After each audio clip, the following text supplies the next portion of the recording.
안녕하세요. 삶의 지혜를 읽어드리는 힐링 서재입니다. 본격적인 이야기를 시작하기에 앞서 구독과 좋아요 버튼을 한 번씩 눌러주시면 감사하겠습니다. 여러분의 따뜻한 관심이 영상을 계속 만들어가는데 정말 큰 힘이 됩니다. 오늘 하루 여러분의 마음은 평안하셨습니까? 따뜻한 차 한 잔 곁에 두시고 오늘만큼은 복잡한 세상사 잠시 내려놓은 채 오롯이 나 자신만을 위한 시간, 내 지난 인생을 위로하는 시간을 가져보시길 바랍니다. 창밖을 보면 계절이 참 빠르게도 흘러갑니다. 파릇파릇한 새싹이 돋던 봄날의 희망, 뜨거운 태양 아래 땀 흘리며 치열하게 일했던 여름날의 열정을 지나 이제 우리는 인생의 가을 혹은 겨울의 초입에 서 있습니다. 지나온 세월을 돌이켜보면 참으로 숨 가쁘게 달려왔습니다. 내 입에 들어가는 것보다 자식 입에 밥 들어가는 것이 더 좋았고, 나는 낡은 옷을 기워 입어도 자식만큼은 남부럽지 않게 입히고 가르치고 싶었습니다. 비바람이 몰아쳐도 내 자식들이 비를 맞지 않게 하기 위해 내 온몸으로 우산이 되어 주었던 시간들. 그것이 우리네 부모의 삶이 아니었나 싶습니다. 이제 자식들도 다 장성해서 각자의 가정을 꾸리고 우리에게는 평생 허리띠 졸라매며 모은 재산과 늙고 지친 몸, 그리고 자식 걱정하는 마음만 남았습니다. 이쯤 되면 많은 부모님들이 깊은 고민에 빠지십니다. 바로 재산 문제입니다. 요즘 뉴스나 신문을 보면 세금 문제가 복잡하다 하고 자식들은 집 산다 사업한다 하며 힘들어하는 모습을 보니 차라리 내가 살아있을 때, 내가 정신이 맑을 때 재산을 미리 정리해서 자식들에게 나눠주는 게 낫지 않을까 하는 생각이 드실 겁니다. 어차피 내가 죽으면 다 자식들이 가져갈 건데 기왕이면 지금 줘서 자식들 기 좀 펴고 살게 해주고 나도 자식들한테 고맙다는 소리 듣고 대접받으며 사는 게 현명하지 않을까 하는 생각. 자식을 사랑하는 부모라면 누구나 한 번쯤 해보셨을 겁니다. 하지만 여러분, 오늘은 이 문제에 대해 조금은 냉정하고 어쩌면 가슴 아플 수도 있는 현실적인 이야기를 아주 깊이 있게 나눠보려 합니다. 옛 속담에 한 부모는 10자식을 거느려도 10자식은 한 부모를 못 모신다는 말이 있습니다. 참으로 서글프지만 수천 년을 이어온 인간사의 냉혹한 진리입니다. 오늘은 왜 우리가 눈 감는 그 순간까지 재산을 꽉 쥐고 있어야 하는지, 왜 미리 물려주는 것이 자식을 위하는 길이 아니라 자식과 나 모두를 불행의 구렁텅이로 몰아넣는 길인지, 그 이유를 뼛속 깊이 새길 수 있도록 이야기해 드리겠습니다. 첫 번째 이유는 잔인하게 들릴지 모르지만 늙어서 돈이 없으면 부모로서의 권위와 대접도 사라지기 때문입니다.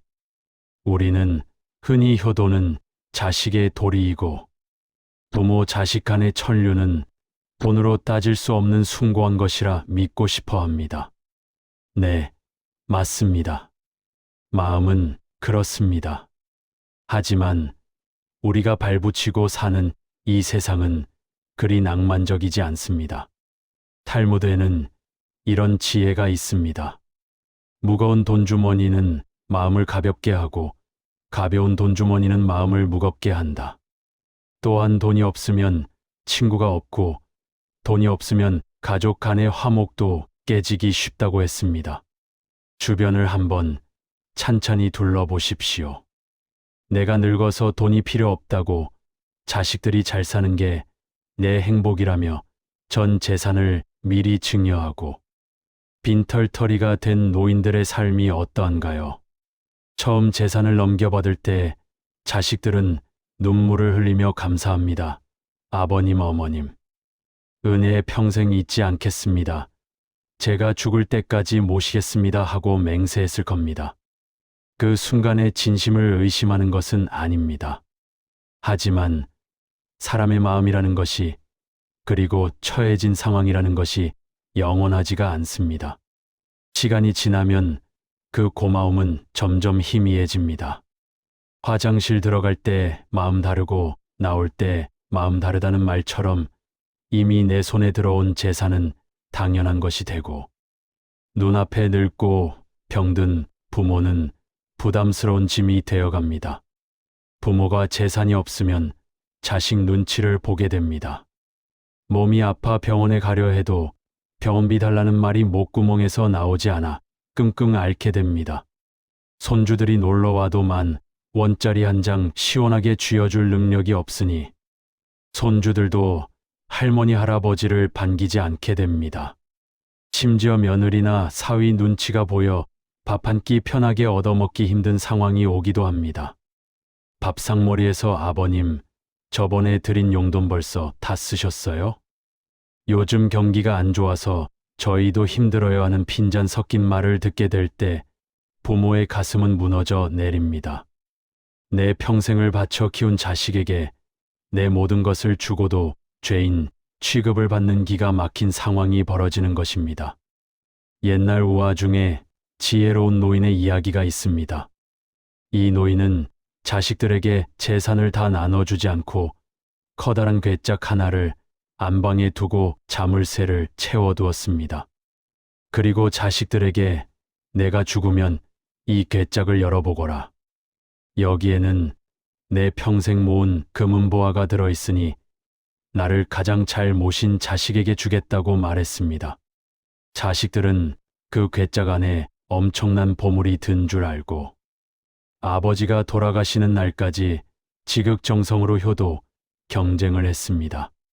맛있는 음식을 해오고 좋은 옷을 사 입히며 아버지를 극진히 모셨지요.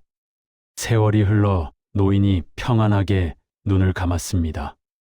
장례를 치른 후 자식들이 두근거리는 마음으로 괴짝을 열어보았습니다. 그런데 그 안에는 금은보화 대신 커다란 돌덩이들과 편지 한 장이 들어 있었습니다. 편지에는 이렇게 쓰여 있었습니다. 끝까지 내 곁을 지켜줘서 고맙다. 너희가 나에게 보여준 효도는 이 돌덩이들 덕분이었구나. 이것이 바로 내가 너희에게 주는 마지막 가르침이다. 여러분, 이것이 씁쓸하지만 부인할 수 없는 현실입니다. 내가 쥐고 있는 재산은 단순히 돈이 아닙니다. 그것은 늙고 힘없는 나를 지켜주는 방패이자 자식들이 나를 함부로 대하지 못하게 하는 무언의 힘입니다. 명절에 자식들이 찾아오면 두둑한 봉투를 내밀며 밥값은 내가 낸다고 호기롭게 말하는 부모가 되십시오. 그래야 자식들도 부모를 존경하고 부모 앞에서 어려워할 줄 압니다. 자존심 상해할 일이 아닙니다. 그것이 인간의 본성임을 인정하고 대비하는 것이 지혜입니다. 두 번째 이유는 재산을 미리 주는 것이 자식을 돕는 게 아니라 오히려 자식을 망치는 독약이 되기 때문입니다. 세상에 공짜 점심은 없다는 말이 있습니다. 고생해서 번 돈의 가치는 그 돈을 직접 벌어보며 눈물 젖은 빵을 먹어본 사람만이 압니다. 부모가 평생 먹을 것 안 먹고 입을 것 안 입어가며 피땀 흘려 모은 돈을 자식은 너무나 쉽고 당연하게 받습니다. 쉽게 들어온 돈은 쉽게 나가는 법입니다. 자연의 이치를 한번 볼까요? 누에고치에서 나비가 나올 때 나비는 그 좁은 구멍을 빠져나오기 위해 사투를 벌입니다. 그 과정에서 날개에 힘이 생기고 세상으로 날아갈 준비를 마칩니다. 그런데 그 모습이 안쓰럽다고 해서 누군가 고치를 가위로 잘라주면 어떻게 될까요? 나비는 쉽게 밖으로 나오지만 날개에 힘이 없어 날지 못하고 바닥을 기어다니다 죽고 맙니다. 부모가 자식에게 재산을 미리 주는 것이 바로 이 가위질과 같습니다. 자식이 스스로 인생의 파도를 헤쳐나가며 실패도 해보고 좌절도 해보고 다시 일어서는 과정에서 경제관념을 배우고 단단한 자립심을 길러야 하는데 부모가 그 기회를 뺏어버리는 것입니다. 부모가 미리 큰돈을 쥐어주면 자식은 부모라는 든든한 뒷배만 믿고 나태해지기 쉽습니다. 사업을 하다가 조금만 어려워도 아버지가 또 주시겠지 하고 안일하게 생각합니다. 직장 상사에게 싫은 소리 한번 들으면 때려치우지 뭐. 부모님 재산 있는데 뭐 하러 이 고생을 해야 하며 쉽게 포기합니다. 결국 부모의 과도한 사랑이 자식의 야성을 거세하고 나이 40, 50이 되어서도 부모 등골만 빼먹으며 사는 캥거루족으로 만들 수 있습니다. 또한 준비되지 않은 자식에게 갑자기 생긴 큰돈은 축복이 아니라 저주가 됩니다. 자식에게 돈이 있다는 소문이 나면 주변에 하이에나 같은 사기꾼들이 꼬이기 마련입니다. 평생 돈을 지키는 법을 배우지 못한 자식은 그들의 달콤한 유혹에 넘어가 순식간에 재산을 탕진합니다. 유흥과 도박에 빠져 인생을 망치기도 합니다. 로또 당첨자들의 말로가 비참한 경우가 많은 것처럼 땀 흘리지 않고 얻은 부는 모래성처럼 쉽게 무너집니다. 그러면 부모는 자신의 노후 자금도 잃고 사랑하는 자식의 인생까지 망치는 꼴이 됩니다. 진정으로 자식을 사랑한다면 고기를 잡아주지 말고 고기 잡는 법을 가르치라는 유태인의 격언을 가슴에 새기십시오. 자식에게 물려줘야 할 최고의 유산은 통장에 찍힌 숫자가 아니라 성실하게 땀 흘려 사는 태도와 어떤 시련이 와도 무너지지 않는 굳건한 자립심입니다. 내 재산은 내가 다 쓰고 갈 테니 너희는 너희 힘으로 살아라라고 선언하는 것이 당장은 매정해 보일지 몰라도 장기적으로는 자식을 진정으로 독립된 인간으로 살게 하는 길임을 명심해야 합니다. 세 번째 이유는 재산을 미리 나눠주면 형제 간의 우애가 깨지고 피 튀기는 싸움이 날 확률이 매우 높기 때문입니다. 많은 부모님들이 착각하는 것이 있습니다. 우리 애들은 우애가 깊어서 안 싸운다. 우리 애들은 착해서 그럴 리 없다. 과연 그럴까요? 부모 앞에서는 그리고 돈이라는 이권이 개입되지 않았을 때는 누구나 착한 아들, 딸이고 우애 좋은 형제자매입니다. 하지만 돈 앞에서는 피를 나눈 형제도 남보다 못한 사이가 되는 것이 인간의 간사한 마음입니다. 부모가 살아계실 때 재산을 증여하면 반드시 불만이 생깁니다. 부모는 나름대로 공평하게 나눈다고 생각하지만 자식들의 계산법은 다릅니다. 큰아들은 내가 장남이고 제사도 모시는데 더 받아야 한다고 생각하고 작은아들은 형은 예전에 사업 자금으로 많이 받아갔으니 이번엔 내가 더 받아야 한다고 생각합니다. 딸들은 아들만 챙기는 부모에게 서운함을 느끼고 며느리들은 시부모가 아주버님네만 예뻐한다며 남편을 들들 볶습니다. 왜 형한테는 아파트를 주고 나는 땅을 주나 왜 시집간 딸한테까지 주나 하며 서로를 시기하고 질투합니다. 돈은 참 묘한 물건입니다. 없을 때는 콩 한 쪽도 나눠 먹으며 의지하던 형제들이 큰 돈이 생기면 서로 더 갖겠다고 아기다툼을 벌입니다. 결국 부모님 살아생전에 재산 문제로 얼굴을 붉히고 소송을 걸고 심지어 부모님을 원망하며 발기를 끊는 경우도 생깁니다. 어머니가 형만 예뻐해서 더 줬으니 형이 알아서 모시라며 서로 책임을 떠넘기기도 합니다. 가장 비극적이고 가슴 아픈 상황은 부모님이 늙고 병들었을 때 벌어집니다. 재산을 이미 다 받은 자식들은 부모 부양을 서로 미루기 시작합니다. 형이 재산 더 많이 받았으니 형이 병원비 내. 나는 받은 게 쥐꼬리만큼이니 못 모셔. 내가 모시고 사니까 내가 내. 하며 병든 부모를 가운데 두고 싸웁니다. 요양병원에 모시는 비용조차 서로 내지 않으려 합니다. 침대에 누워 그 꼴을 지켜보는 부모의 마음은 얼마나 갈갈이 찢어지겠습니까? 차라리 돈이라도 쥐고 있었다면 내 병원비는 내가 낼 테니 걱정 마라. 간병비도 내가 낼 테니. 너희는 신경 꺼라 하고 큰 소리라도 칠 텐데. 자식에게 다 퍼주고 빈털터리가 된 부모는 자식들의 싸움을 말릴 힘조차 없습니다.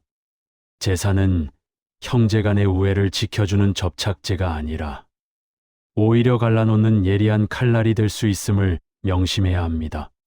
차라리 끝까지 가지고 계시다가 내가 죽은 뒤에 법적으로 깔끔하게 정리되도록 유언을 남기거나 공정하게 상속되도록 하는 것이 자식들 간의 분란을 막고 우애를 지켜주는 지혜로운 방법입니다. 유산 상속 분쟁은 부모가 눈을 감은 후에 벌어지는 일이라지만 적어도 살아생전에 자식들이 내 앞에서 돈 때문에 멱살 잡는 꼴은 보지 않아야 하지 않겠습니까? 네 번째로 우리가 생각해야 할 것은 바로 100세 시대라는 장수의 리스크입니다. 옛날에는 환갑 잔치를 하면 오래 살았다고 축하했지만 지금은 환갑은 청춘이고 90세, 100세까지 사는 시대가 되었습니다. 은퇴하고 나서도 30년, 40년을 더 살아야 한다는 뜻입니다. 그런데 미래는 아무도 알 수 없습니다. 내가 언제까지 살지, 내가 언제 큰 병에 걸려 목돈이 들어갈지, 물가가 얼마나 오를지 아무도 장담할 수 없습니다. 그런데 섣불리 재산을 자식에게 다 넘겨주었다가 덜컥 내가 100세까지 살게 된다면 그 긴 세월을 어떻게 버티시겠습니까? 자식들이 매달 꼬박꼬박 생활비를 보내줄까요? 자식들도 자기 자식 키우고 사느라 허리가 휘는데 늙은 부모에게 30년 동안 생활비를 대는 것은 현실적으로 불가능에 가깝습니다. 효심이 부족해서가 아니라 그들도 먹고 살기 힘들기 때문입니다. 노후 파산이라는 말이 남의 이야기가 아닙니다. 충분히 준비했다고 생각했는데도 예기치 못한 질병이나 사고, 혹은 자녀의 사업 실패 보증 등으로 인해 순식간에 빈곤층으로 전락하는 노인들이 너무나 많습니다. 내 손에 쥐고 있는 재산은 불확실한 미래를 대비하는 나의 생명줄입니다. 자식에게 미리 주고 나서 나중에 돌려달라고 하면 돌려줄까요? 절대 돌려받지 못합니다. 한번 내 손을 떠난 돈은 내 돈이 아닙니다. 법적으로도 이미 증여가 끝난 재산은 부모가 굶어 죽게 생겼어도 강제로 돌려받을 길이 요원합니다. 그러니 여러분, 내 목숨줄을 남의 손에 설령 그것이 자식이라 할지라도 맡기지 마십시오. 내 노후는 내가 끝까지 책임진다는 마음으로 최후의 보루를 지키셔야 합니다. 그렇다면 과연 우리는 어떻게 현명한 노후를 준비해야 할까요? 마음 약해지지 않고 끝까지 지혜롭게 대처하는 구체적인 방법 3가지를 말씀드리겠습니다. 첫째, 내 노후 자금은 그 누구도 침범할 수 없는 성역이라 생각하고 절대 건드리지 마십시오. 자식이 사업한다고 울고불고 매달려도 이번만 도와주면 평생 효도하겠다고 중내 사내해도 내 노후를 지킬 최소한의 집 한 채와 매달 나오는 연금, 생활비는 목숨처럼 지키셔야 합니다. 냉정하게 들릴지 모르지만 자식 사업 망하면 그들은 젊은이 다시 일어설 기회라도 있습니다. 막노동을 하든 배달을 하든 다시 시작할 수 있습니다. 하지만 늙은 부모가 빈털터리가 되면 다시 일어설 기회가 없습니다. 그냥 길거리에 나앉아야 합니다. 자식의 부탁을 거절할 때 마음이 찢어지시겠지만 눈 딱 감고 거절하십시오. 매정한 부모라고 욕먹는 것이 나중에 돈 없어서 짐짝 취급받고 자식들 싸움 붙이는 것보다 100번, 1000번 낫습니다. 둘째, 자식에게 보상 심리를 버리십시오. 내가 너를 어떻게 키웠는데, 내가 너한테 쓴 돈이 얼마인데, 나한테 이럴 수 있냐 하는 생각은 일찌감치 버리는 게 마음 편합니다. 자식은 자식의 인생이 있고 나는 나의 인생이 있습니다.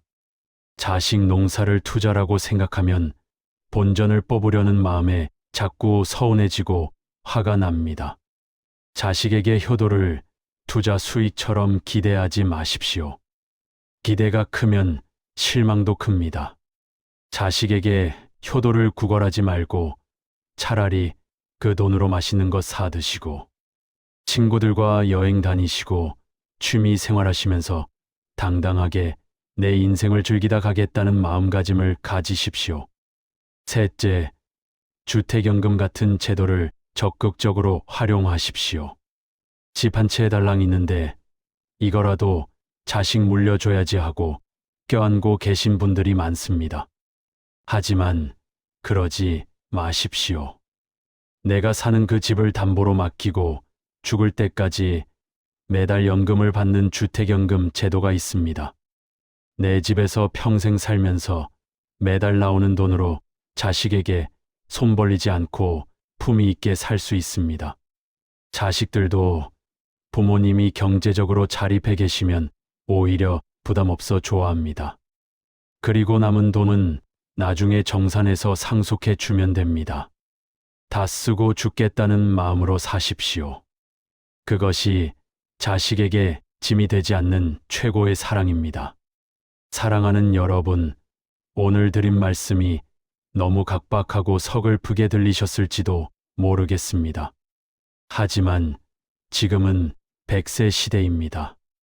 긴 노를 자존감 있게 비참하지 않게 살아가려면 뜨거운 가슴보다는 냉철한 이성이 필요합니다.